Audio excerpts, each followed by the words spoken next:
Yeah. So We're open and hot. whew, we're gonna come in hot on that. Yep. You know what else is hot? What's that? Hey there, everybody. Welcome back to Pick Slip. My name is Kevin. With me today is Jesse Grasha, filling in for Phil. I think he's wrapping up his baby leave by the time he's almost done come out. being a father.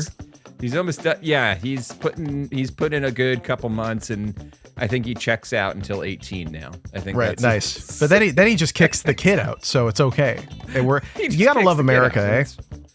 It's beautiful. It's a beautiful system.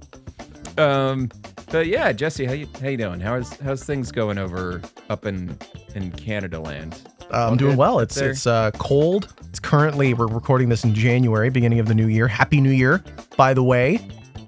Mm-hmm. How was yours, Kevin? Good? It was great. Yeah? It was great. It happens, and without incident.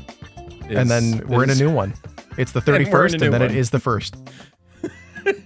The calendar flips over, and we're all good. We're all good here. Thank you. Yeah. So today we're doing Dead Island, the book. Oh boy.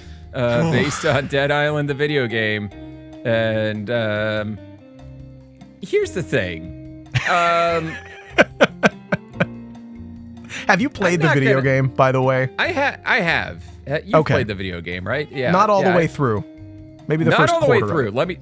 Let me tell you, the game has two good parts, and when I say good, I'm using that very loosely. Mm-hmm. You have the beach area, and then you get to the town, and that's kind of fun. And the town is like, oh, this is like Dying Light vibes, Right. A little bit of Dying Light, like proto Dying Lighty. And then it's like, all right, well, now you go to the jungle. And every time I played this game, I'll get to the jungle area, and I'm like, I don't want to anymore. Not even a little The enemies are guys with guns now. Why am I playing? What? Wait, hold on. I thought it was a zombie melee game. Why are there guys with guns? There's guys with guns? Okay. It was 2010. What else were you going to do? It was 2010. It was a wild time back then. You could get away with a lot of racism. Nothing's changed, to be fair. Nothing's changed, to be fair. You could just it was just a bold, fresh flavor back. Yeah. Ooh. How much racism can we do in this zombie game? Well, it's set on an island, so go nuts. It's set on an island ambiguously. Is it in Asia? Is it near Africa? We don't decide.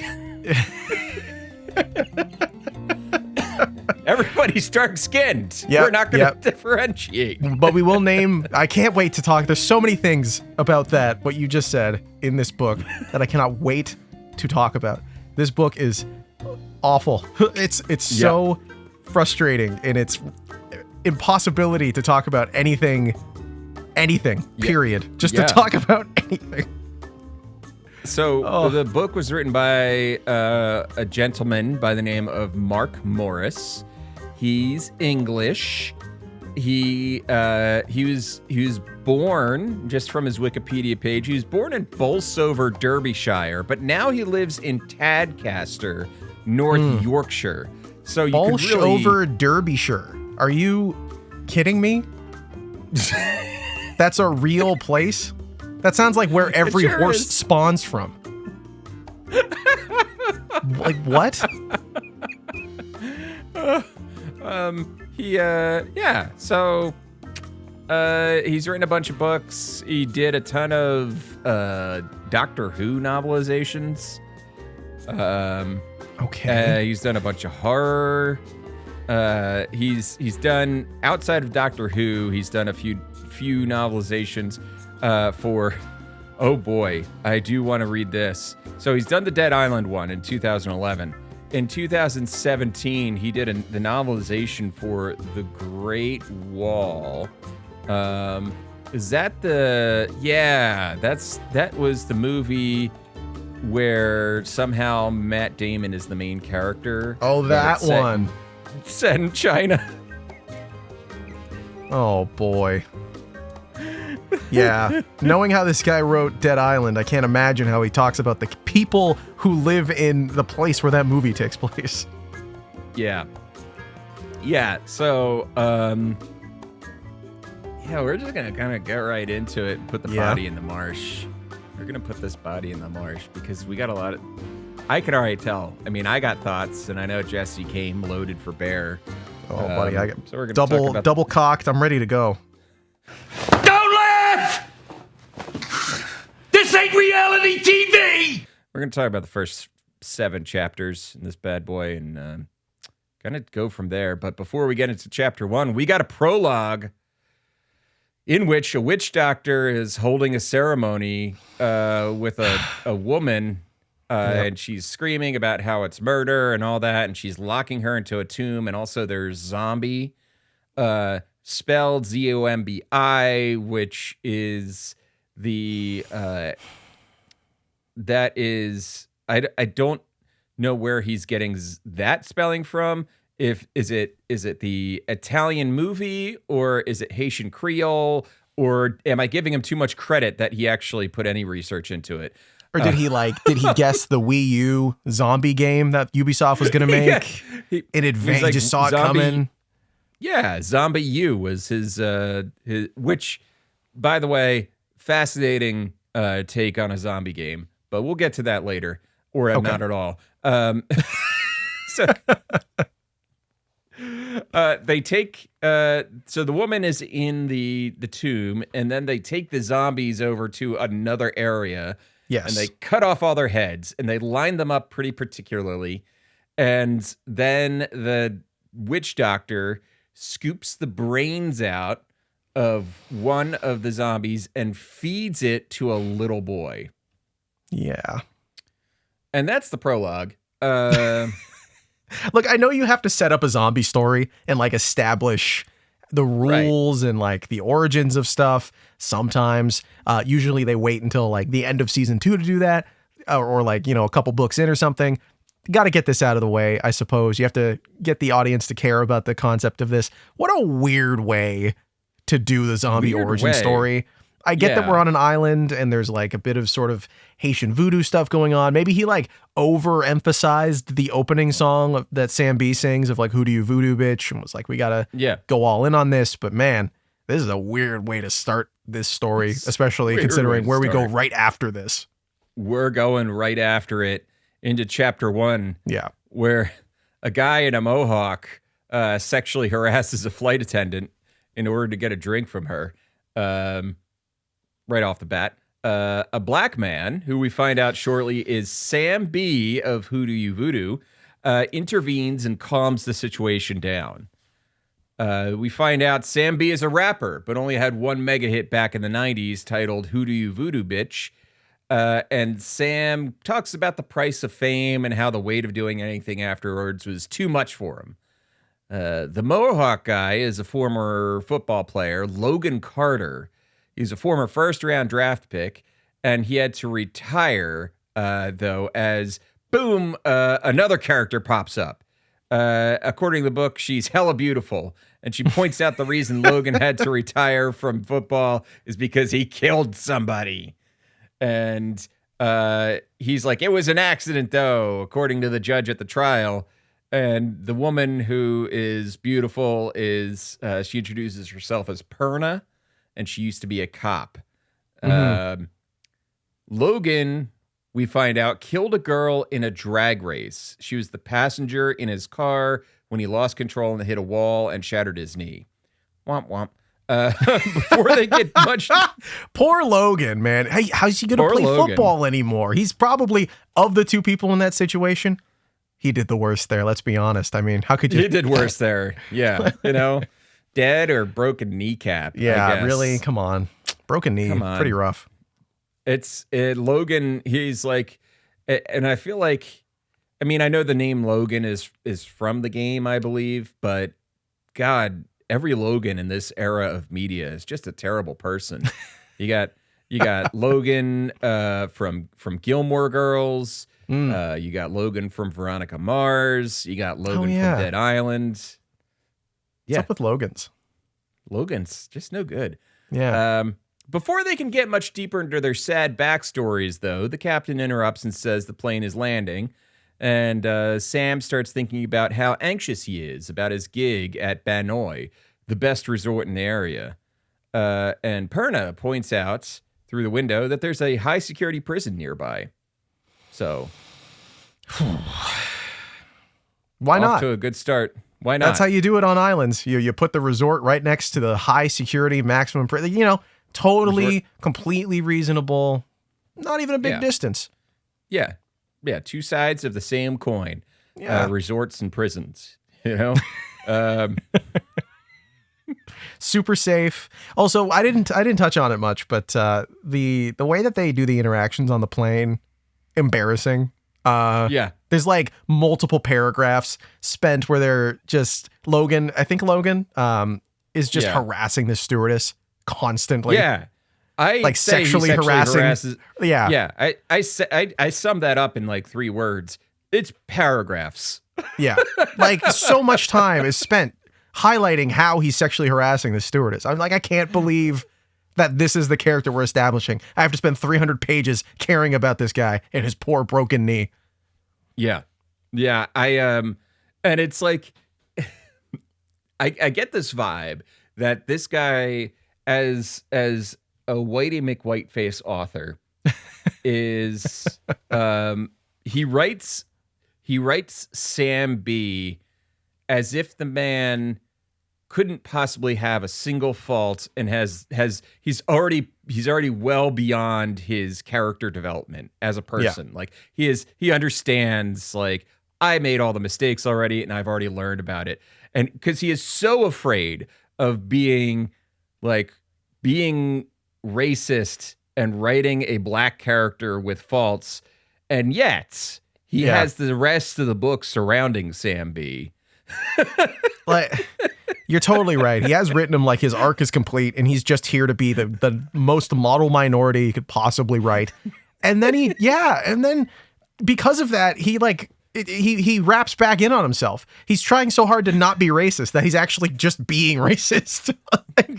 Just incapable of writing a character who has any flaws, who like can make any mistakes, and when he does make a mistake, it's like he wraps with a mistake back into like, oh, actually no, it was a good thing that he did this wrong. And there's some scenarios that happen later in the book where I'm like, what are you doing with this What character? Are we doing here?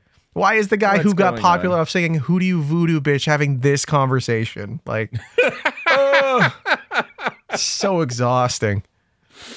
So we're in chapter 2, and we're introduced to Jean May, who works at the Royal Palm Hotel. But or does she? So by day, she is the receptionist for the Royal Palm Hotel. Also by day, she is a Chinese special forces operative from an all-female Quentin Tarantino special forces unit. It's very important, by the way, that you point out that she's Chinese. I think every time you mention Jean May, you have to say the Chinese woman, Jean May. She's the Chinese Very woman. important. Because for a few chapters before she gets reintroduced to any other characters, she's only ever called the Chinese woman. Like, but the biggest problem to me is that there's 2 characters that are referred to as the Chinese woman. Like at random separate points in the same, like, I don't know. I don't know what was going on in this story. So this is interesting, I think, because this isn't like established in the game, right? The game is sort of like you wake up in the hotel after the Sam B party, which they do get to at a point.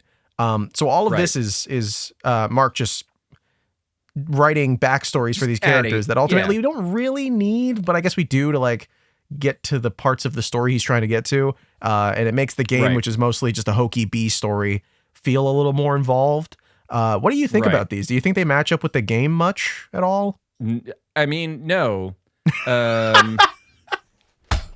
That's what I was thinking. I'm like, none of these characters feel like these backstories line up with them at all. And I can't expect them to play the game and like care about it, but still. It doesn't matter. You kind of, that's the thing is you pick your character, like you're presented with these characters. Yeah. You know, Perna, which are stereotypes in the game, to be clear. They're all stereotypes. Yes. Yeah. they're all stereotypes, and they all have their like each one has different skill sets, right? Yeah. So like Perna, I believe, is good at throwing knives. I don't know. I can't remember. But either way, it's just like pick the thing you want to be good at and to go. And they all start the same way. You wake up and you're being contacted, and you gotta run out and all that bullshit. So yeah, it doesn't. None of it makes really ties into the game particularly well, or easily. Maybe except for Sam B, because he is such a big part of the opening cutscene. Kind of makes sense. But yeah, so Jean May, Special Forces operative for China. We get pages of her backstory right off the bat. We're like, we're going to get all this out of the way right now so we don't have to talk about it again. And they really hope you care. They really hope that you care about this setup so that in 5 chapters when she comes back, like we're like, oh, okay, yeah, she's not a Mary Sue. She can like just do this stuff. She's just good at it, obviously. I read the whole chapter about her. Yeah. Yeah, there's a whole chapter about it. Her dad was a police officer who was killed trying to break up a smuggling ring, and she worked her tail off as a kid to be the best cop ever. ACAB, but we appreciate the effort, kid. When she graduated, she was assigned to work undercover in Banoi to spy on rich people. No other real specific task, and she hates her job. And it was like, that's like, oh yes, the Chinese government wants her to spy on the richest of the rich, the decadent Westerners who are causing the fall of society or something like that. Yeah, and the rich of the rich who are going to an island resort right next to a prison and don't have their own like private island. Like what? Yeah. It's like families who bought a package. Yeah, as we'll find out, there's a lot of children coming here. I don't think you're going to investigate much. Right. Being on the job for 3 months, Jean May realizes that the people who visit the resort are mostly just normal people and not the great destabilizers of the world, as her bosses led her to believe. Oh. A drunk man gets off the bus filled with new guests and sexually harasses Jean May. It's Logan. Yeah, Logan's a problem. Logan has maybe the most horrendous line in the whole book, which I think will be in part 2 of this series of podcasts. But man, he is, I don't know what we were doing here. I don't know if like, you gotta just, I get that it's a character. I completely understand. And it's reflective of things going on. But man, this guy sucks so much ass. I want him to die immediately before the zombies even show up. It's so bold to be like, yeah, let's make this guy who really sucks ass one of the heroes. That's a really bold and you gotta idea. like feel for him and root for him and feel bad for him at times. Yeah, that's like taking Ellis from Die Hard. Yeah, the guy who goes up to Hans Gruber and says, "Hans, booby, I'm your white knight," but making the whole movie about him. Exactly. Instead of John McClane.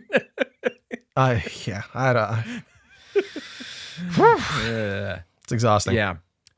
So Sam calls him out on his bullshit, and as they're checking in, Sam, Logan, and Perna realize that they are all on the island because of their involvement in a blood drive campaign. Sam and Logan as celebrities, and Perna won a random lottery. Interesting. Yeah. Huh. Everyone's telling the truth. I think that's actually a somewhat interesting way of getting them all on there, especially with the sort of twist that comes later on. I was like, oh, that's kind of neat. It's neat. But in this scenario where they're all learning it, one of them says snap, like, because, I heard about that. And then someone else says double snap. And I'm like, were we saying that in 2010? Like, was that like a thing? Were we saying snap, double snap? Like, I don't know. I don't remember that. That was 14 years ago. I would have been a child then, but I don't remember that being like a normal thing people did. 14 years ago, I was a a grown ass adult. I don't And you remember still weren't that. saying it, eh? Yeah. I still wasn't saying it. I All right. I would have been 25, Whew. and I was not Sorry. saying snap or double snap. Yeah, it's okay. It's okay. Oh fuck. Anyway, moving on. Turned 40 in June. Whoa. Y'all Congratulations. are looking for birthday gifts. Yeah, thank you. Chapter 3. Oh god. Chapter 3. I hadn't been paying attention to the titles until just now. Yeah. When chapter 3 is titled "Who Do You Voodoo, Bitch?" I was like, there you go, baby. Roll credits. There it What a is. reference. That is Roll kind of credits. the thing of the game, the best thing of the game. Basically, no question. I is. quote that song all the time. Who do you voodoo, bitch?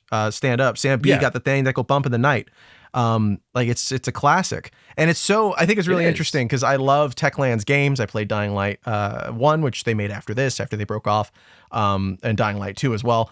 And in Dying Light 2, they actually make a reference to Who Do You Voodoo, Bitch? One of the first items you could find is a vinyl of that song. I was like, that's cute. Yes. They know that that's the only thing people remember from Dead Island. Luckily, That's it. That's the only thing that people remember from Dead Island 1. Luckily, Yeah. when you play Dead Island 2, they're like, we really hope you remember that that's the only thing because look at Sam B.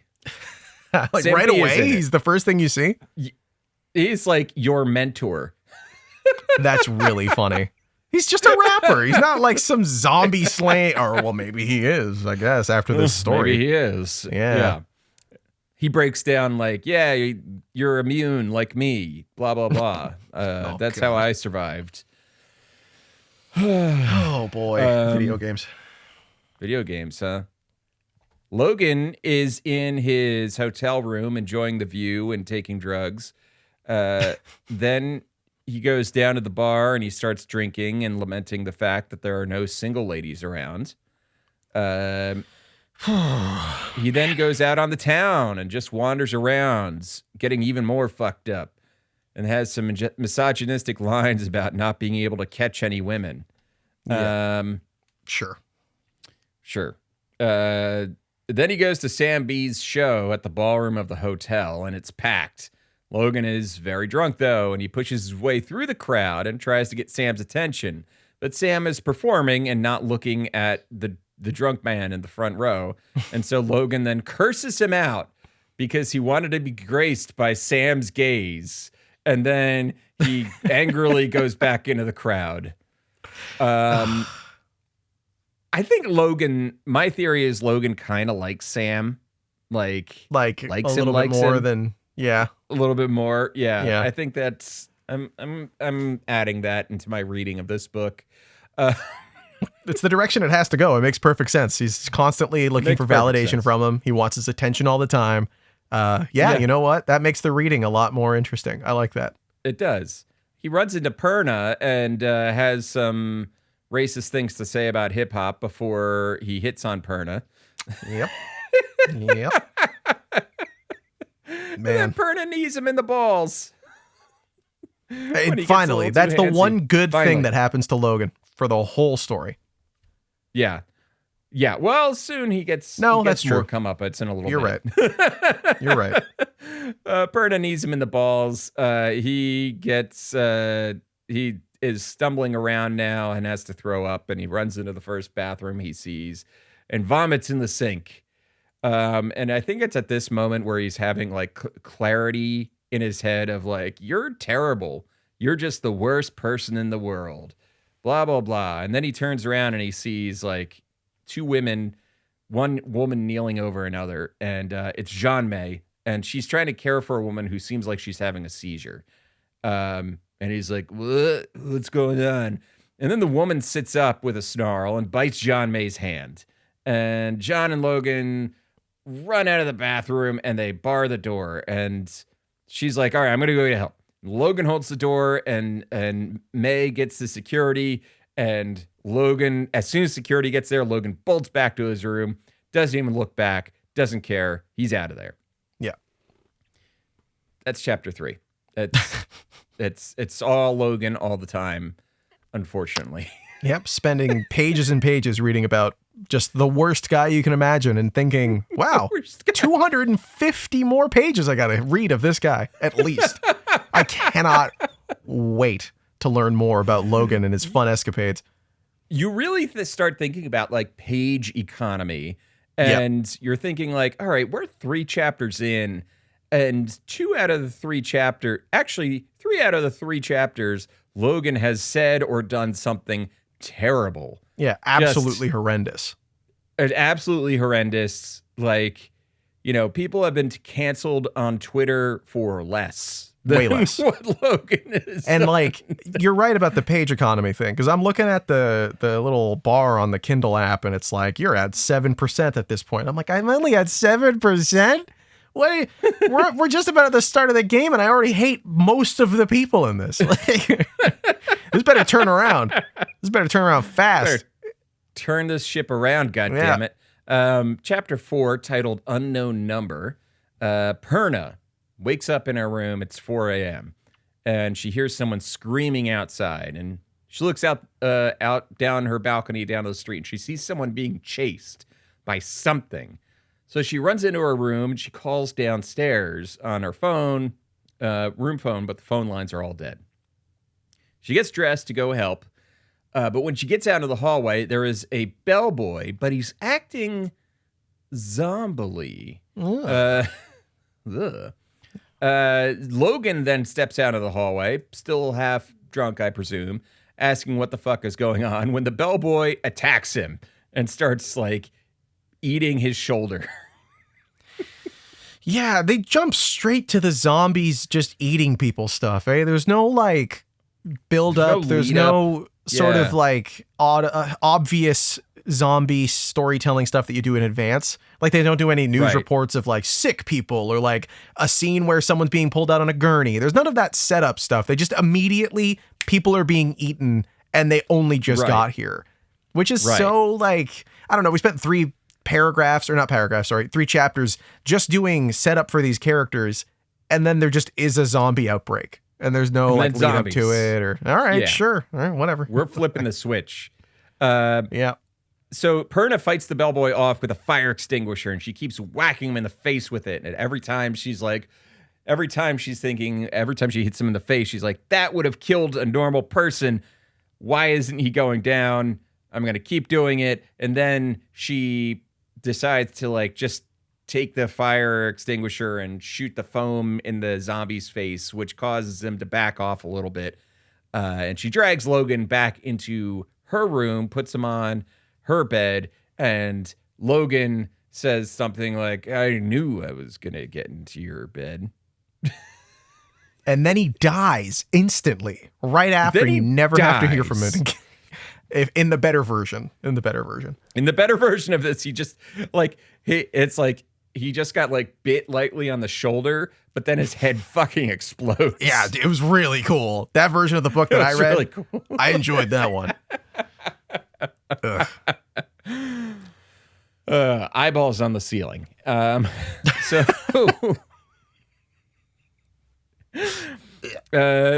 Right away, Logan calls it's a zombie apocalypse based on everything that he knows from movies and television. He was bit by a zombie, and he's pretty sure he's going to die. And then simultaneously, everybody's phones ring, and they're on a group call, and there's this guy on the other line who explains the whole situation. He's like, you know what, guys, don't bother trying to have to figure anything out. I'm going to tell you it all right now. But, all right, I don't know if you noticed this.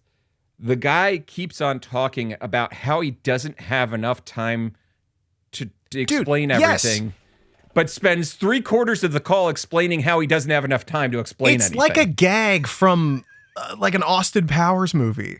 Like, I don't have time to explain. Actually, yes, I do. Like, allow me to explain. If you ask me a question 3 times, I have to answer it. Like, I'm waiting for him to do something like that and be like, I will never tell you.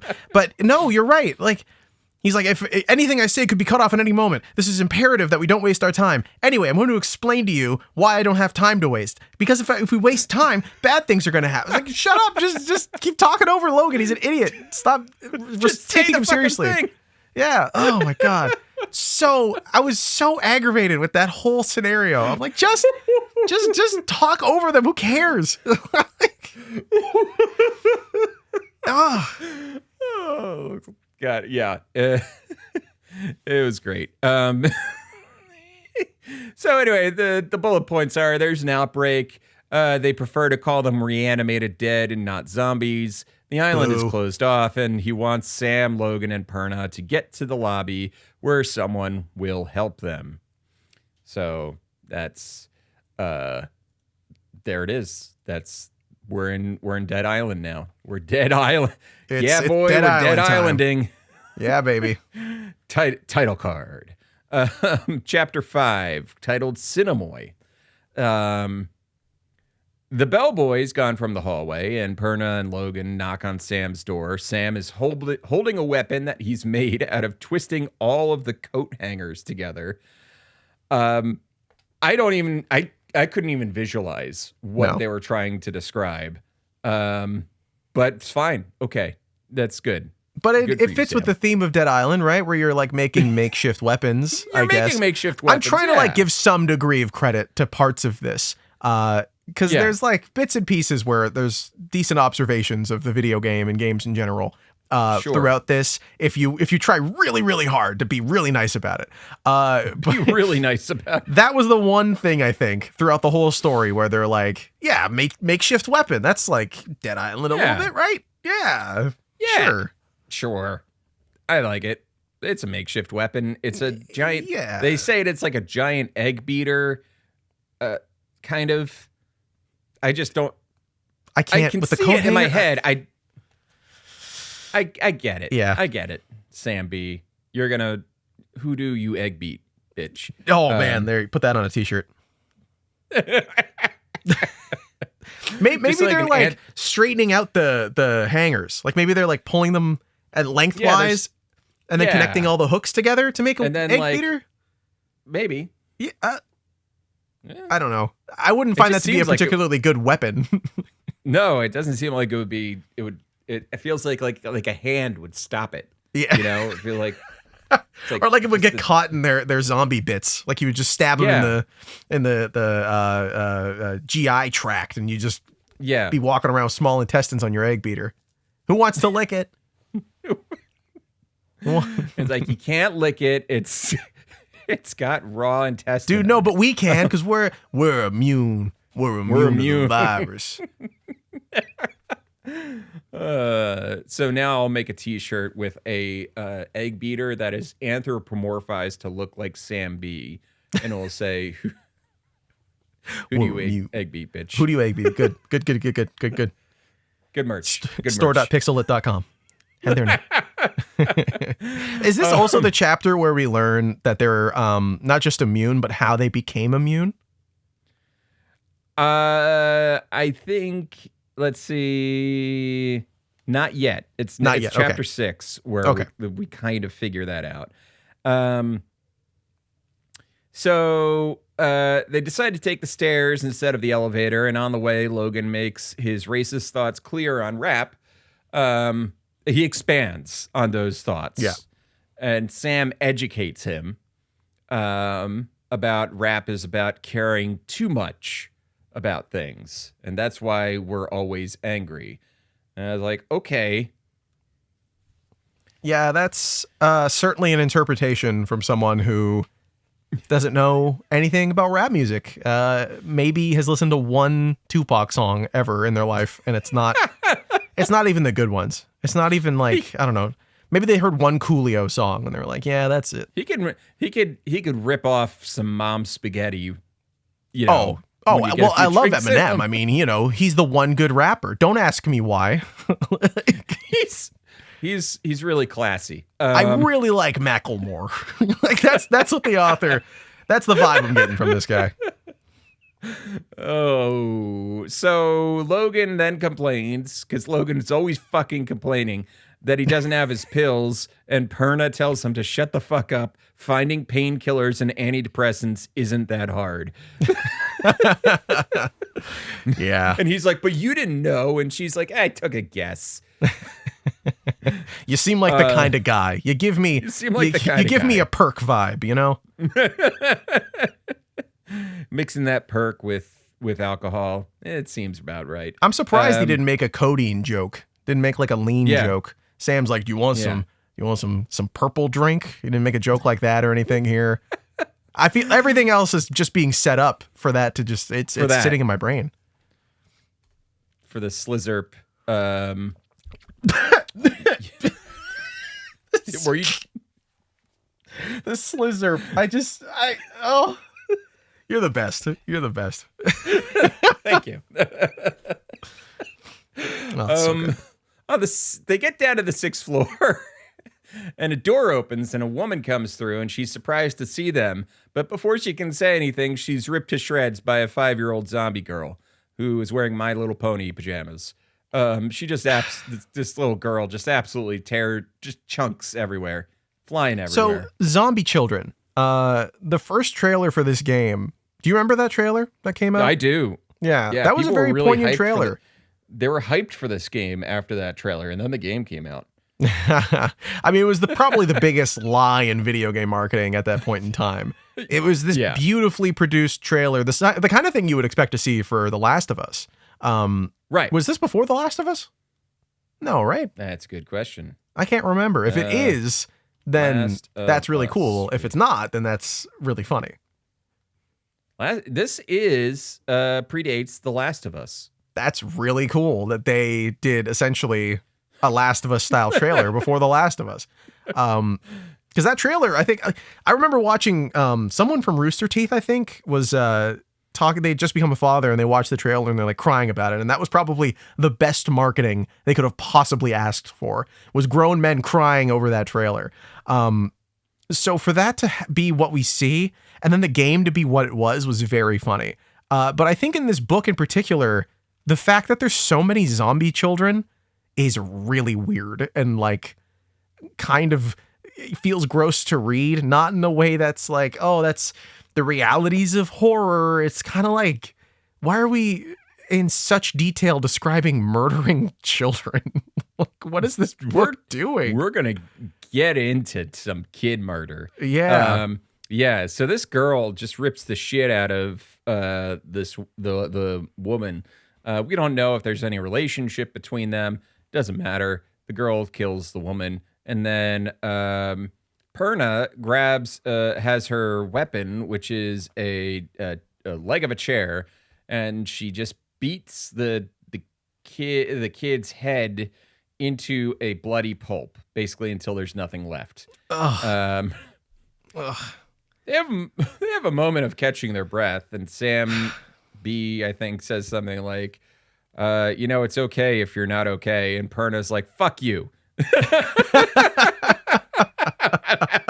Which is perfect. The correct response to that guy. Like, what a guy thing to do. I kept, like, as I was reading this, I would mention stuff to my fiance about this book and about like things characters were doing. She's like, yeah, that's what a guy would do. That is what a guy would do in this scenario. Like, you just bash the brains in of this little girl wearing a My Little Pony t-shirt and you're like, it's okay. It's all right to feel stuff. Shut up, Sam B. You dork. Sam B. Go rap a song. Go rap something. Yeah. Yeah, go rap a present, Sam B. Ooh. And then she burned. Ooh, burned. Got his ass, Kev. Good stuff. I nailed him. So Perna then snaps the neck of the woman that was just attacked before she turns. And then she says I learned it from the Girl Guides, which I assume is Girl Scouts for Australians. I'm not entirely. Are they stabbing 100%. necks there, you think? Yeah, I think it's Australia, so they got to snap a wallaby's neck, I think, or That's, do you know what a wallaby looks like? They're cute, aren't they? Well, yeah, but It's I mean, like a tiny kangaroo. basically. Okay, I'm just like imagining like all these little Girl Scout guides just like, do it. Do you want to be a Girl Scout or not?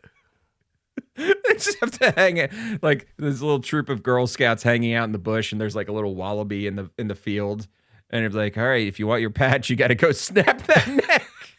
What'd you do? What did you do at Girl Scouts today, babe? What'd you do? I don't want to talk about it.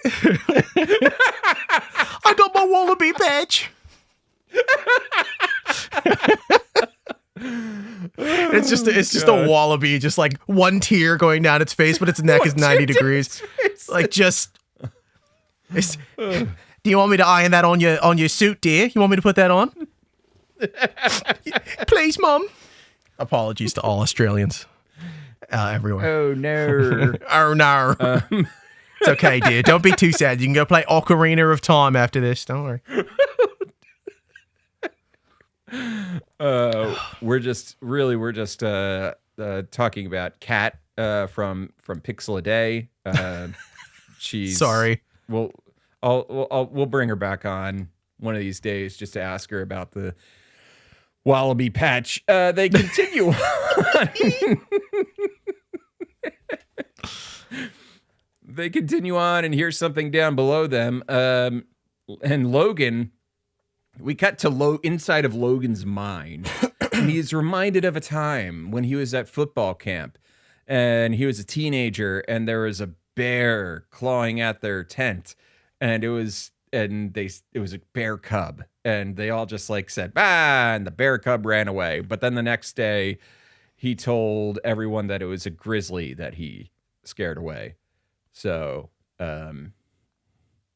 that's just inside of Logan's Homer Simpson brain at the moment. That feels like a story that maybe they originally wrote to be one of those like, oh yeah, we were hanging out with this girl and she gave me a kiss, and then he tells all his friends, oh yeah, dude, we totally did it. Oh, dude, totally. Like that seems like a story Logan would tell, and then they were like, let's not do that. Maybe let's just tone that down a little bit. Maybe he just scares a bear off. Yeah, that makes more sense. Yeah, like I can. I'm okay with the child death, but I cannot excuse lying about getting laid. I draw the line at lying about what you did with a girl. They decide to confront the big thing that's downstairs, and it turns out it's one of the security guards that May had found to deal with the zombie lady in the bathroom.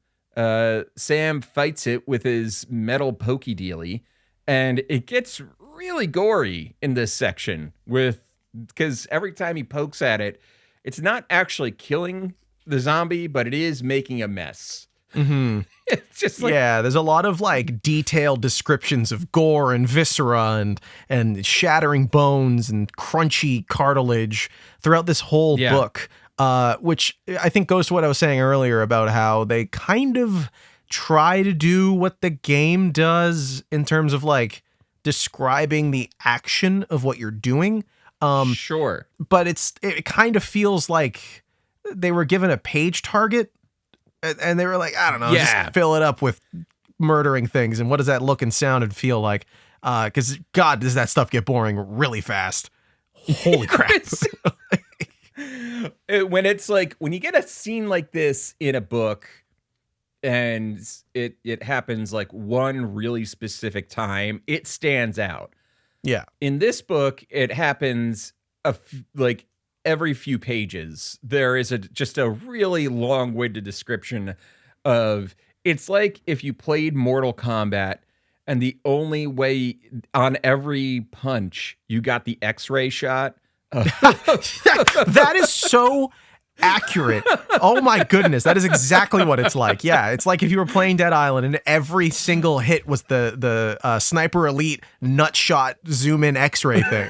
Like you could just see every and then the aortic valve shattered and exploded, releasing 4.3 pints of blood. Like that's how detailed and ridiculous this feels throughout this book. So the big security dude gets his hands on Sam. He's nearly cornered. And then Perna basically kills it by repeatedly hitting its head until the head falls off. And And then they just twist the head off, killing the beast. They continue on. They find a body of a hotel employee that Logan thinks might be Jean May, and it's so grotesquely mutilated that he decides he needs to throw up. That's some bad tuna on the way there. Yeah.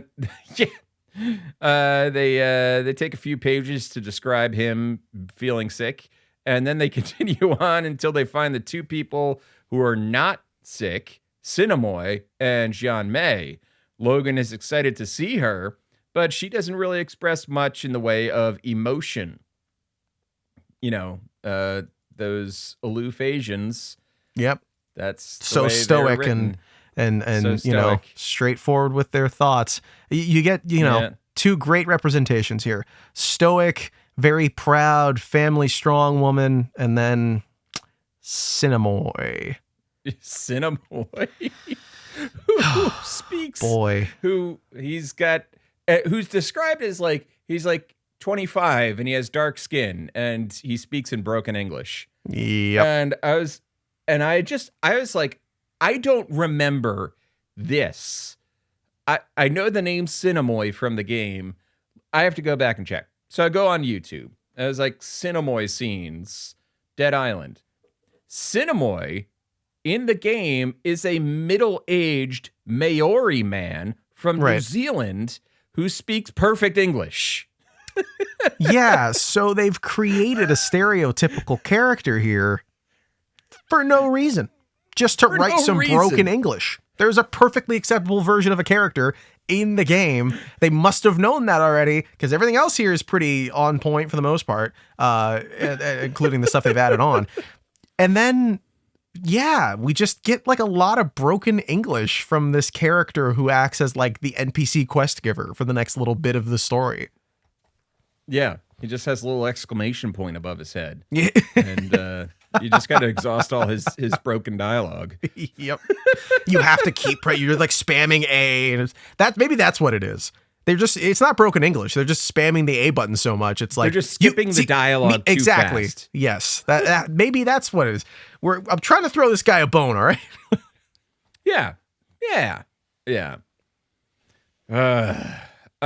Chapter 6, The Safe Place. Sinamoy and the gang take the back streets to get to the lifeguard station, of which Sinamoy is a lifeguard. Sinamoy tells them, in more broken English, that the man that called the group had called him as well to explain what to do next, and to help the 4 people get out of the hotel, and that they need to go through the jungle to the other side of the island where a helicopter will pick them up on the roof of the prison. Sure. Logan needs, yeah. Sure. I've marked it on your map. I've marked it on your map. Yeah, Follow the waypoint. Yeah. Ooh. It's on your compass. My compass pops above their head. Just keep your eye on the mini map in the corner of your eyeball. God, I wish. Logan needs some sleep, so he sits down, and we get a little erotic tension between him and Sam as Logan says to Sam that he has no designs on his black hide, and Sam says something like, "I'm too something for you anyway, white boy," and I'm like, it's getting kind of sexy in here. Boy, it's you could cut the tension with the butter knife, man. It was There's so much. They were really dragging us along here with this yaoi bait. I couldn't believe it. You could cut the tension with a hood. Oof. Oof. It's good though. It's good. Solid. Well done. Try. While Logan sleeps, Perna begins to put all the pieces together. Logan, Sam, May, and herself are immune to whatever's happening. And the 3 that came from the States had their blood collected by the NBDC or whatever it was called, and sent to the island because they knew what was happening.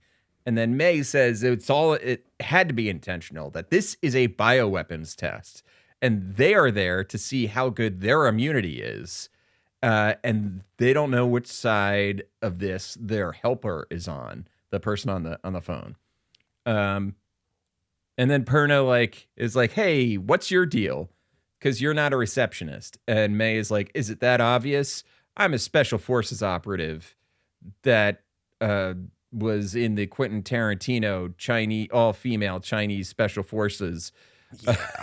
Yeah. So I do think this sort of twist, this isn't in the game, right? This is like a different thing added to the story? Because there was no like blood drive if setup it happens, stuff. No, if it happens in the game, it happens not. It doesn't happen obviously enough for me to even know, like, care or notice. You know what I mean? Yeah, no, it's in like some dialogue prompt or something, or like an item description and an inventory screen you never opened. It's like I'm playing fucking Dead Island. I'm skipping. This shit, exactly. You know? I'm just here to beat the shit out of things with an oar attached to a boat that I ripped off 45 minutes ago because all my other weapons are broken. I'm not here to learn about the origin of the virus or why I'm immune to it. I do think this is actually a pretty decent callback to the blood drive stuff and like okay. And it's like the seed of a good idea. It's like the skeleton of a good idea for this kind of story. Yeah, it's like a company runs a blood drive because they're looking for people who are immune to the zombie virus that they have invented. You know, something like that. That's like it's some Umbrella Corp stuff. It's bordering on Resident Evil. It's bordering it. If this was in a Resident Evil game, oh man, that would have. Oh, this would be so hokey. Yeah, it would have been perfect. I would have loved the shit out of it. You know? And it would be like Leon has to go undercover at a blood bank, dude. But wait, no, because you got to send Leon to, or somebody, one of them, Chris, whoever, to the actual vacation spot. Because then you get to have like the beach scene. It'll be great. Dude, scene. They should make this game. Capcom. They need to make this game. Give us a call. Yeah, give us a call, Capcom. Capcom's listening. Of course. Of course.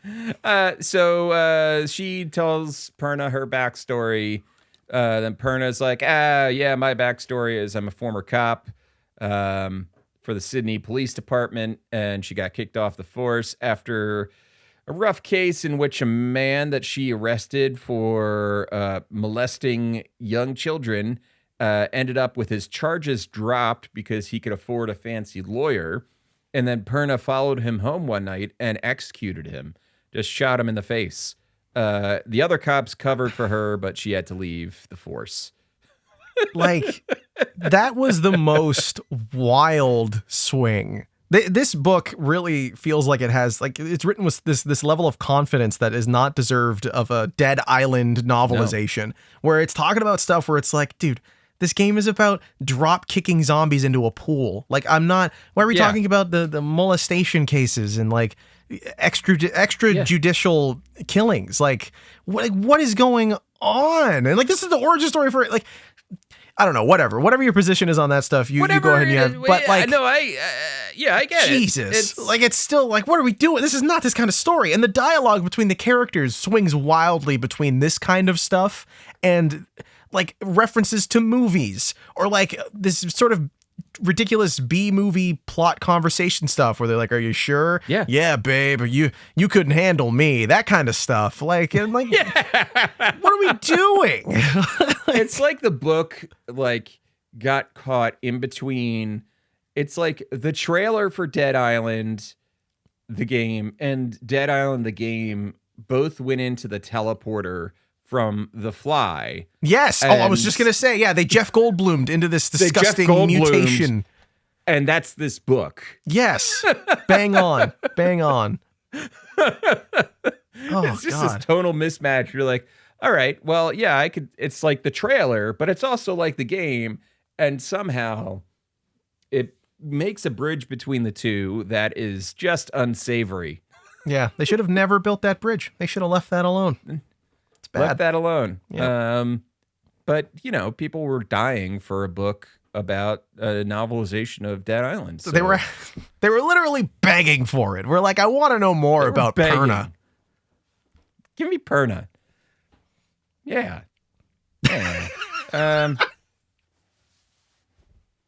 Fucking Perna. So she gets kicked off the force, and then she's a bodyguard for VIPs, and she hates it. And then the three who are awake decide to leave Logan at the lifeguard stand to recover, and they ask Synopsis for weapons, and he has a box of knives. He's like, but you can't have them unless you pay me. And then Sam just gives him a wad of cash, and they take the knives. And that's chapter 6. Chapter 7, the last chapter we'll cover today, is titled Bare Necessities. Hey, you ever see The Warriors? Have you ever seen The Warriors? Yeah, have you ever seen The Warriors? You ever seen The Warriors?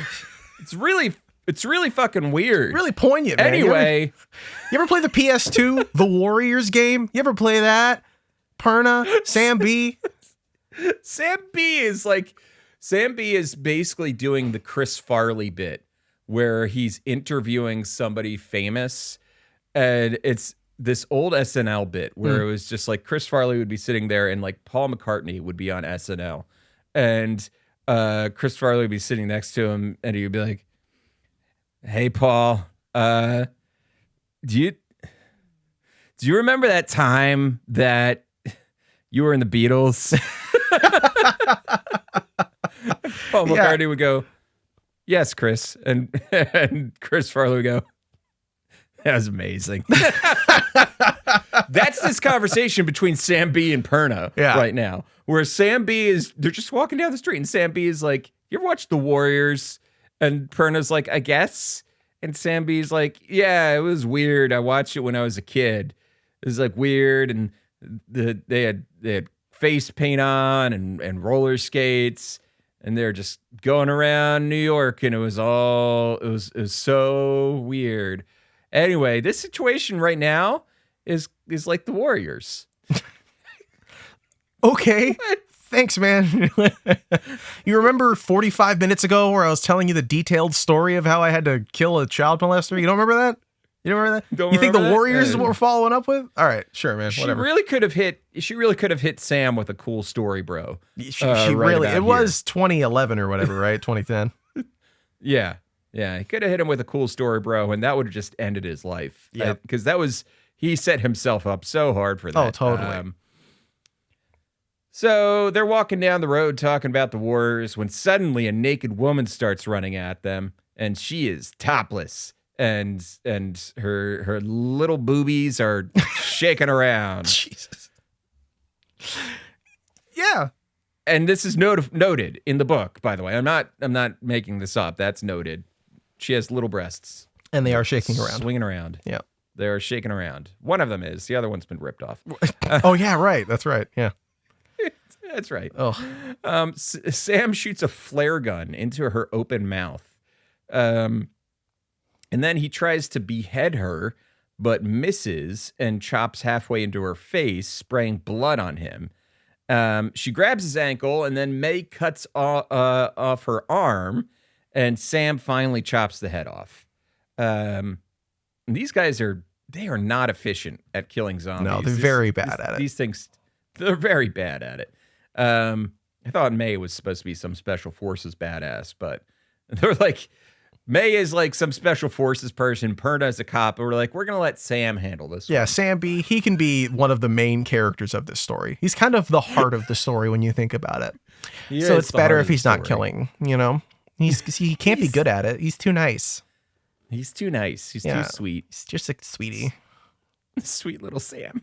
Oh. So yeah, they're walking more, and they come across a house with a TV on. Here's the thing: is I think they're already game wise, I think they're already past the resort. Like I think we're done with the resort. Yeah. I think they're just in the town now. And as they come across a house with a TV on very loudly, and they decide, let's go investigate. Okay, so Sam and Perna decide to go inside the house while May waits outside. They walk sneakily around the house for like 5 pages, and then finally they turn the light on, and there's an old woman sitting dead in a chair, and she's just, there's like nothing left. It's just like a oyster that has had the meat shucked out and just the shells left. That's an and her awful head. description, but is exactly how the book does it. I was immediately thinking of the old lady fish thing from SpongeBob. Chocolate. I love chocolate. That's all I saw. Just this like sunken in scary thing with hair. You know, you mentioned the TV. What was on the TV? What was she watching? She was watching Friends, specifically the episode in which Ross and Rachel get drunk in Las Vegas and get married. Dude, I guess these are the kind of details you can rely Mark Morris to put in his books. he's such an auteur when you think about it, really. I guess no one told him life was going to be this way. I've been holding on to that for so long. Just holding on to that. You'll be like, So I know long. the scene is coming. I know the scene is coming. I got to bring it up. Did you watch or read Leave the World Behind, the Barack Obama produced film? No. I just hit you with a couple not. bombs, didn't I? Yeah. So just much like the drones that Barack Obama would operate. So there's this new movie on Netflix called Leave the World Behind. It's based on a book of, I think, the same name that was on Obama's like best books of 2021 or whatever. So he got this executive produced along with Michelle Obama. And a bunch of other people also worked on it. Can you believe it? It wasn't just him.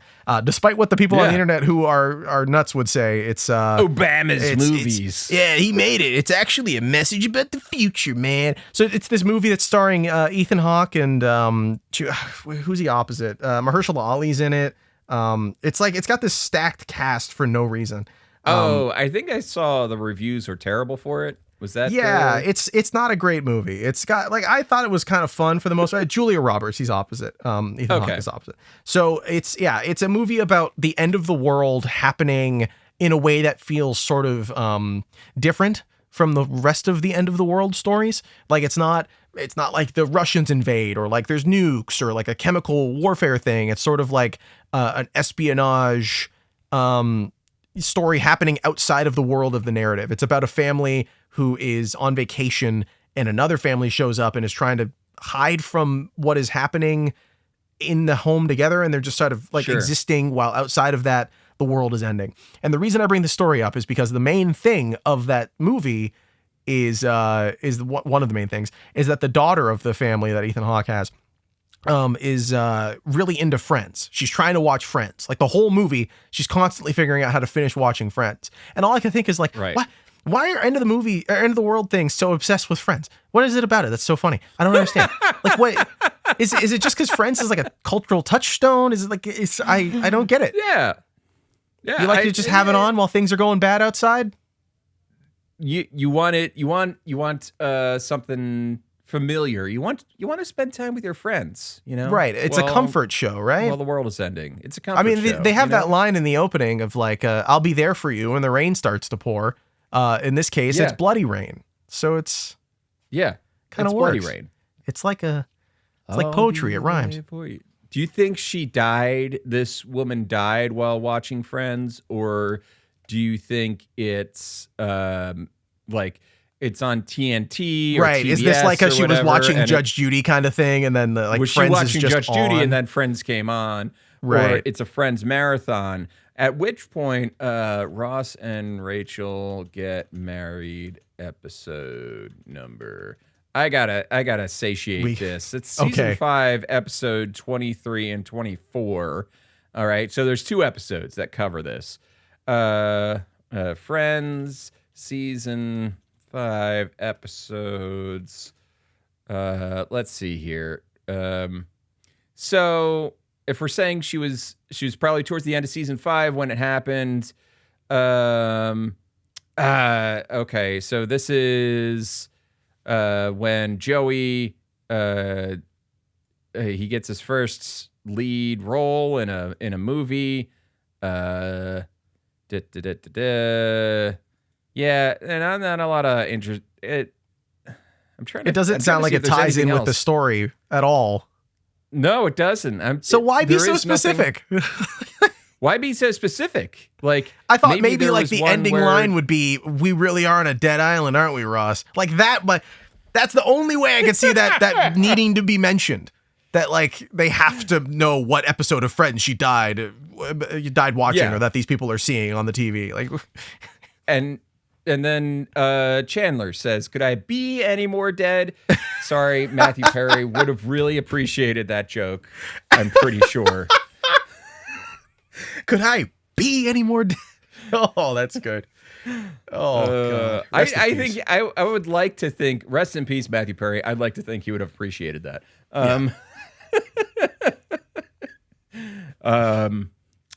So the lady is actually still alive though. So it's just like the head flopping around on this body that's like been scooped out.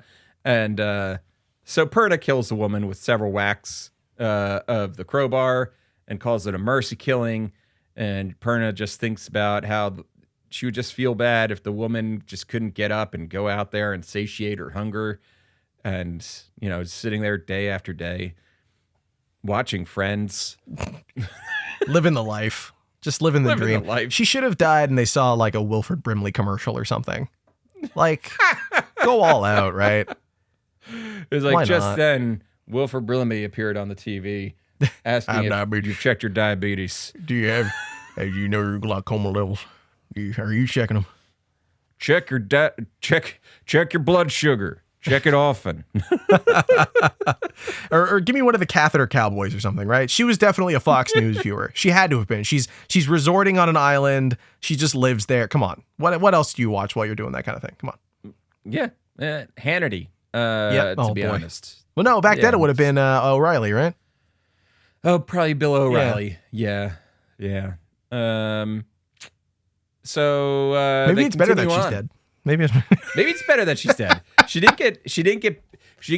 did not get Fox pilled. That's true. She and missed vote out for on My Donald Trump. Pillow. She missed out on My Pillow. Yeah, So she missed out on My Pillow. she might have but, been you still with know. us if she had the My Pillow, to be fair. This podcast not sponsored by My Pillow. Not sponsored Just to be by clear. MyPillow. You know, I bought a My Pillow. You did? Before. Did you burn it? Before I knew the guy was actually, I don't think I could because it's probably made out of some things that just That's don't true. It would smoke right. absolutely kill you if you inhaled any of the smoke coming off of that. It's actually made out of Donald Trump's hair. That's why he has so little. It's It's also why it's not very comfortable. it is the least comfortable pillow I have ever put my head on. Like Right. it on my neck pain increased immediately upon connecting my head to that pillow. And so I have no idea how he actually had a business selling pillows to begin with. Well, because they're but not that's for the what happens when wokesters. you- They're for the sleepsters. They're not for the wokesters. They really should have marketed it like that. It writes itself. Yeah. It writes itself. Stay asleep. Stay sleep. Yeah, No don't be woke. woke. Stay My sleep with Pillow. My Pillow. Yeah. Yeah. Boom. Yeah. Boom. Done. We could have saved that guy from going bankrupt. He's bankrupt now, right? Is he? I hope so. Fingers crossed. Fingers crossed. Could have happened to a better, worse guy. Yep. So they kill the lady. May is outside waiting for them. And they're walking along and they decide they need a car.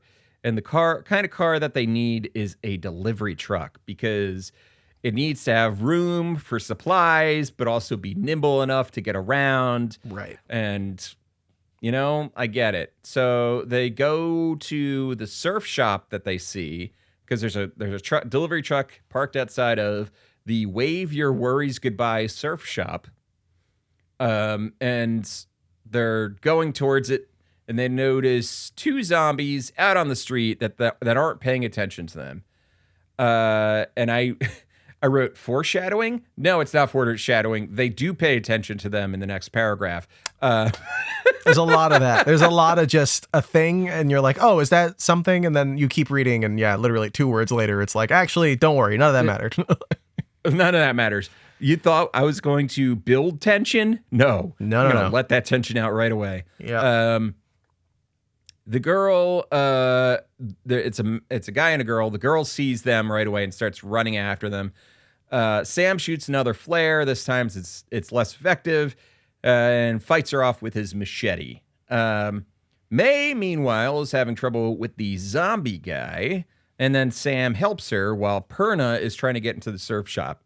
Perna finds the keys and meets the other two outside when another zombie appears, and it's a big boy. Oh, yeah. Oh, God. I was like, what's this guy going to do, huh? Is he going to, like, be spitting acid or whatever? Is he going to be a boomer from Left 4 Dead? Is he a Dead? boomer? Is he going to butt? No, he's just a fat zombie. Yeah. His face was as blue as a heart attack victim's, and his pendulous belly swung beneath a yellow... What was the rest of that? A yellow... Oh, it's where like is a it? yellow shirt that says "World's Best Lover." Yellow T-shirt bearing the legend "World's Greatest Lover." Like, this poor guy, he went out the way I wish to go, wearing that T-shirt. That T-shirt. So they're like, "Hurry, we got to get into the van," but they didn't really need to hurry because he's also slow.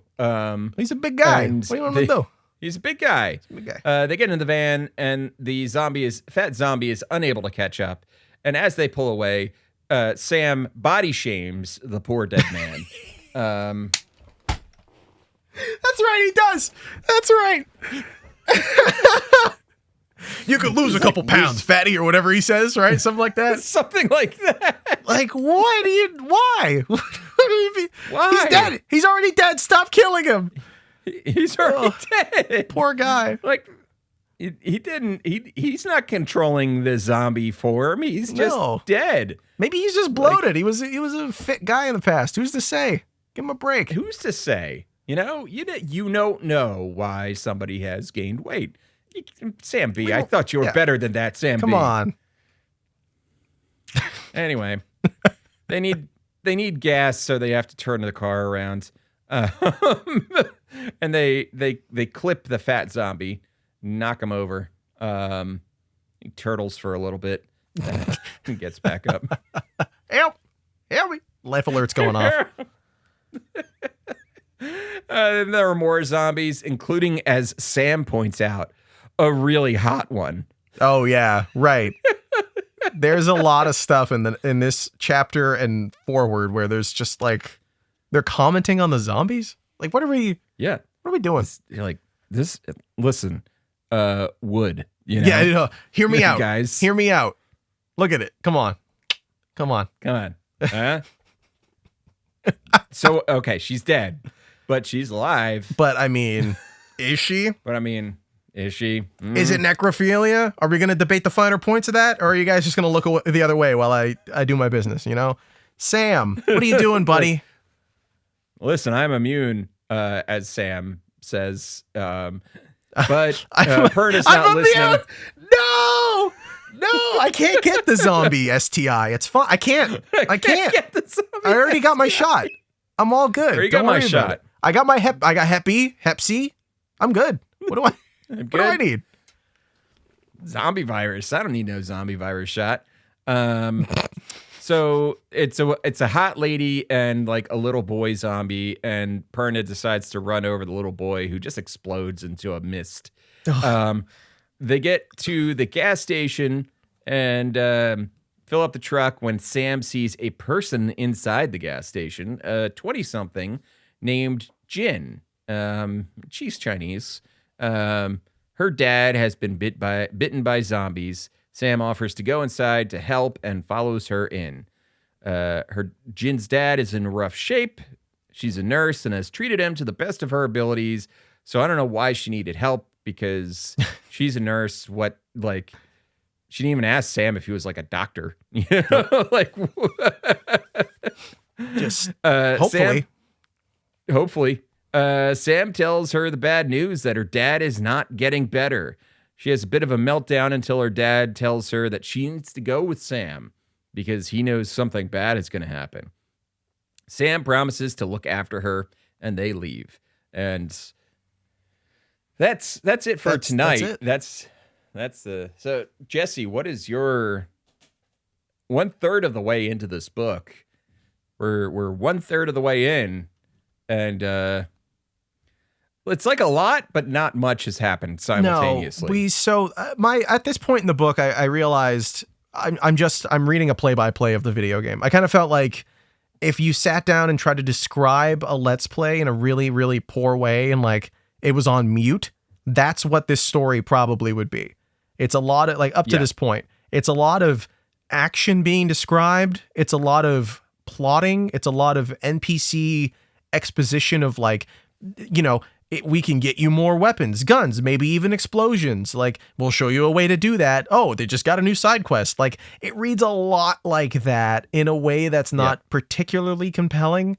But it also, in a way, made me think, like, this is kind of what the game was like. Like, this is not a good game, to be clear. Like, Dead Island is not a good video game. It is schlocky. It is dumb. It is silly. I think the book captures maybe 5% of that energy in a fun way, and the rest of it is just like taking it at face value and spewing it back at you, much like the zombies do. Literal face value.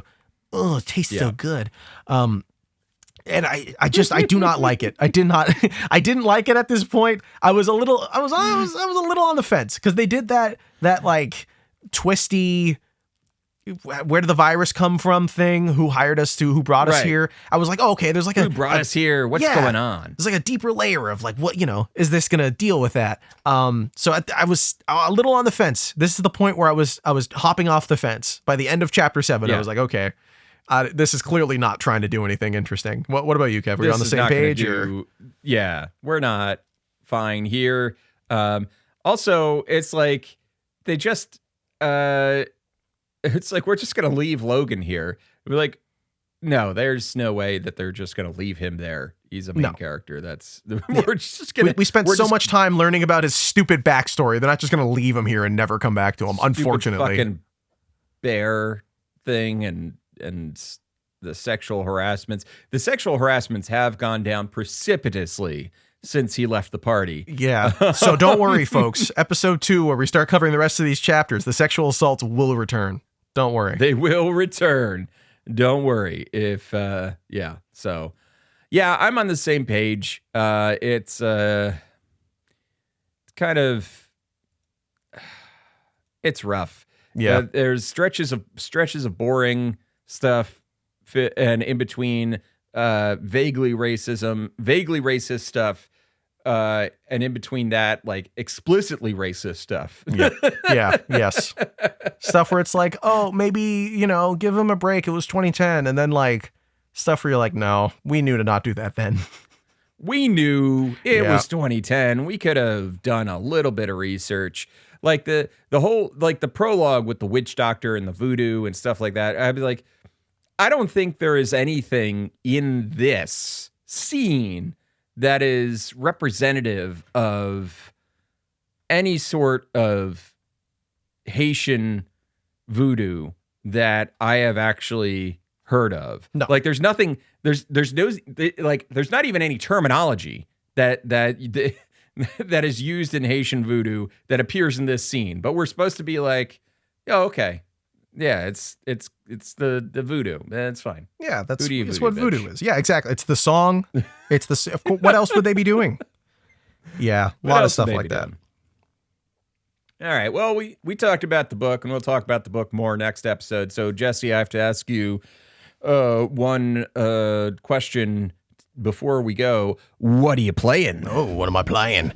I have been trying my best to play video games for fun, because I spent the last month of the last year playing video games that other people said were good and that I kind of agreed with a little bit.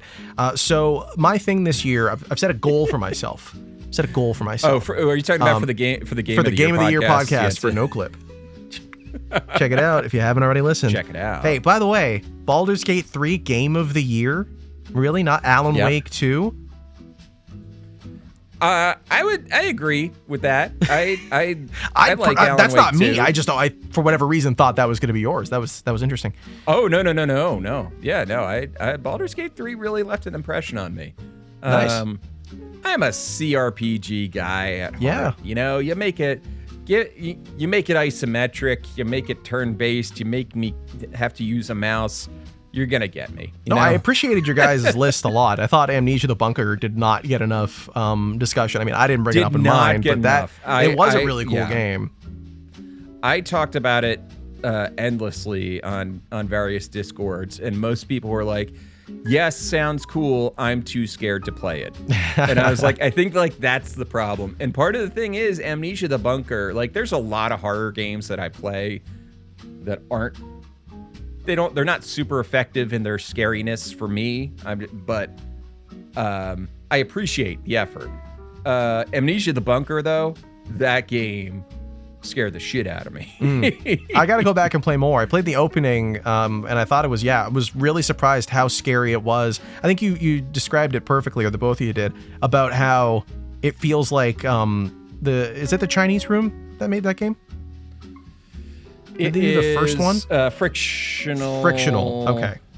Yeah. I think the Chinese Room did the games. Machine for Pigs, is what I'm thinking of. They did one of did one of the games. Yeah. But yeah, so Frictional, you said it perfectly, that they found that middle point between gameplay and the sort of walking sim narrative, exposition-y horror stuff. So that was really cool. I'm excited to play more of that, and listening to you guys talk about it was like the catalyst for making me do that. But anyway, to answer your question that you asked me 4 minutes ago, what I'm playing right now is I've been playing through the Yakuza series. My goal for this year is to play more JRPGs and Japanese-focused games in general. I've been playing through the Yakuza series. I played through Yakuza Kiwami, and I'm currently playing Yakuza Kiwami 2. Love it a lot. I'm enjoying beating the shit out of Japanese businessmen who got too drunk. Those are just the remakes. Those are just the remakes of 1 and 2, right? Yes, exactly. Remakes with like moderate amounts of content that are supposed to sort of tie it together to the prequel game that they made. It's been a lot of fun. Zero. Yeah. Yes. Yeah. Oh, that's awesome. Oh yeah, I've played Kiwami 1 a little bit, and I was like, this is really cool, but it's one of those games that it's almost like I'll play it for like a week straight, and then something will come up, and for some reason it doesn't compel me to come back. And I always sit there and be like, I wish I kept playing that. Oh well. Yeah. I'm not going back. I don't know what was going on. What are we doing? I don't know. What was I doing? I was helping some guy save an animal. Win I don't fights. know. Yeah. Down an alleyway. Yeah. There's an American guy that popped out in front of me, and he's like, and I was like, and he's like, you're a good fighter. And I'm like, all right. Thanks. I don't know. Yeah, it's a lot of that silly stuff where I love that silly stuff. I think that stuff's really funny. Yeah. I love the humor of it and the writing, and like there's so many out of context things that even in context are still hilariously like silly. And I just love the tone of it and the humor and the combat. I know people could get bored of that beat 'em up stuff, but it's my jam. I love pressing the square button 400,000 times and then listening to the silliest dialogue you've ever heard. Press it, and it's like every time you press it, it's like something different happens, and it's like punch, grab the guy's face, put his head into the wall. Dude, how many games can you pick up a bike and beat the crap out of somebody with a bike? Not a whole lot. So it gets points for that. Yeah. What about you? What are you playing? Yeah. I have put way too many hours into Warhammer 40K Rogue Trader. Yes, speaking of isometric CRPGs, how's it going? Are you enjoying it? I love this game. I know it's got its... So I think when I say people should check out this game, if you enjoyed Baldur's Gate 3, go check out this game, but lower your expectations, right?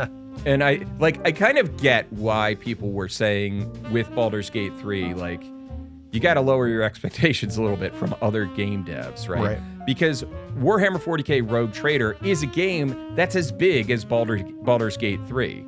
But you're not going to get the cutscenes. You're not going to get every line voice acted. You're not going to get like every single story permutation thoroughly developed, right? Like Baldur's Gate 3 had like things where it anticipated you doing this one rare action in a scene, and a character would comment on it with a fully voiced line. And it's like, no, you won't even be able to do the thing in Rogue Trader. But it's because it's made by a much smaller company. So like that's part of the thing is like, all right, CRPGs, fucking amazing. I love them. I'm glad Baldur's Gate 3 really said, hey, this is a genre that is not dead yet. By the way, everybody should come and check out other CRPGs. And I think Rogue Trader is like a good one to jump into if you are interested in continuing that path of checking out CRPGs, doubly so if you have any interest at all about learning more about Warhammer 40K. Yeah, that's the part of it that I'm really interested in, because you guys talked about Bolt Gun in the Game of the Year episode, and like there's bits and pieces that I've heard about Rogue Trader. Where does this sit on the parody versus taking it way too literally meter for Warhammer? It's very I mean, it is a straight up Warhammer 40K story. In terms of the story development, it was done by Games Workshop. Okay. A lot of the story development. Like Owlcat did the game, but I think a lot of the writing was very closely done by Games Workshop itself. So you have, as you play the game, you have 3 paths that you can kind of go down, right? There's the heretical path, which is in the Warhammer 40K universe, heretics are anybody.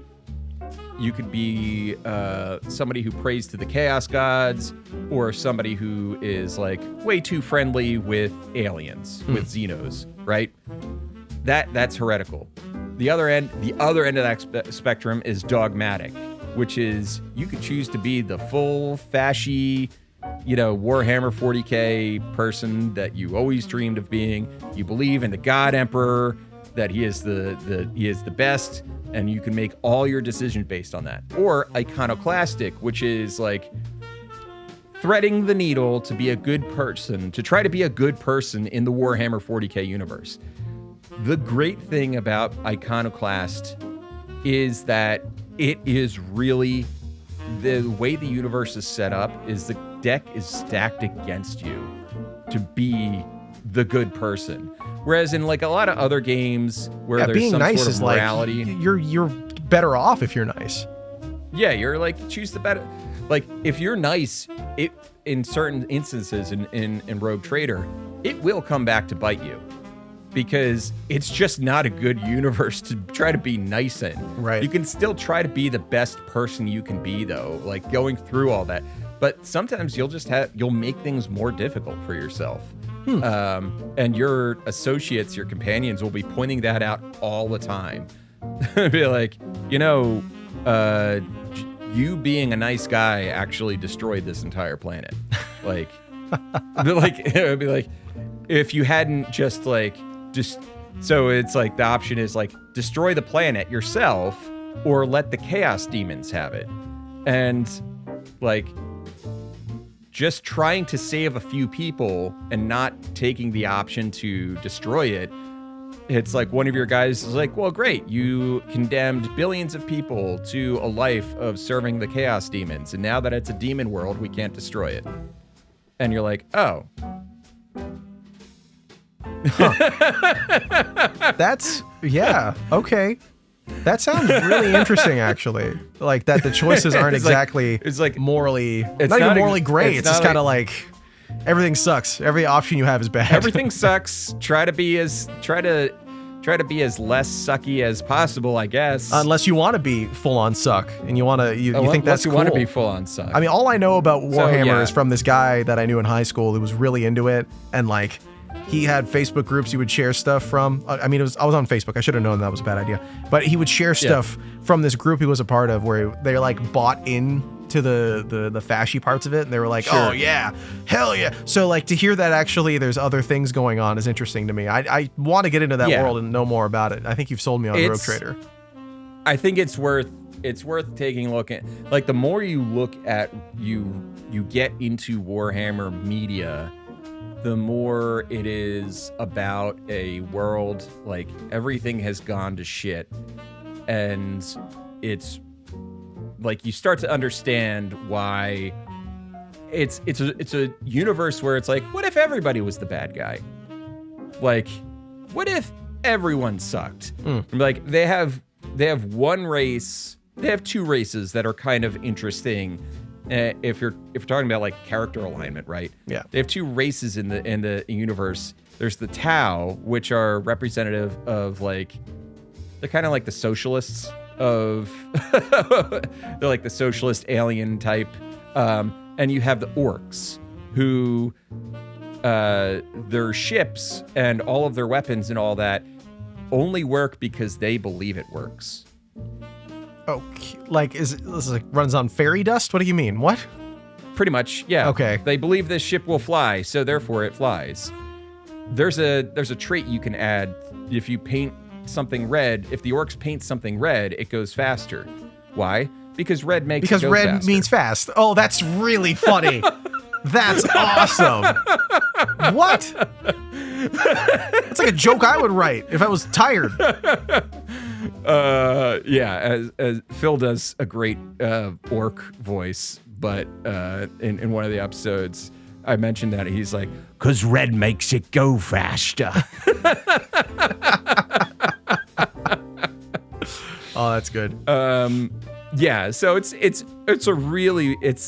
so big. I mean, you think about like Star Wars and like Star Trek and all that, and then you look at the number of novels and media tie-ins there are to Warhammer, and it's like, god damn, this universe is massive. So yeah, it's worth like dipping your toe into just because there's interesting stories in there. Yeah, but some people just don't get it, and they're like, yeah, I'm a fascist, and this is my game. And we're like, god damn it. You're making us look bad. Come on. Yeah. But that'll do it for tonight's episode. Before we go, I want to give a little special shout out to our highest tier of patrons, the Geek Scholars.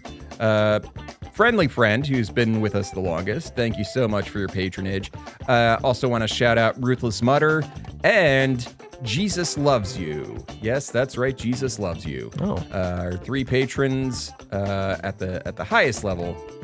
Thank you so much. If you wish to become a patron of Pixelit, you could just go to patreon.com/pixelitpod or pixelitpod.com. I'll redirect you right over to our Patreon page. From there, you can join our Discord. Free to join. Hop in. Say how do you do? What's going on?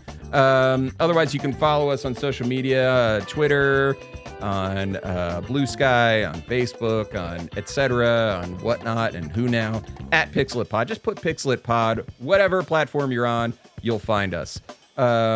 Jesse, you got anything to plug before we go? Yeah, you can find me on Twitter as well. My last name, Gurasha, Guaras, like Sam, CIA. Find me. It's not all that. It's just the S, not the S like Sam. It's very confusing. I need to stop doing that. My fiance heard me say that. She's fucking very upset. I know she's laughing at me in the other room. I do that. My mom does it, and I do it as a joke now, and it's stuck in my brain. I can't stop doing it. But yeah, you find me on Twitter. You could also find me. You may have heard of No Clip before. I am the producer of the No Clip podcast. I'm on it.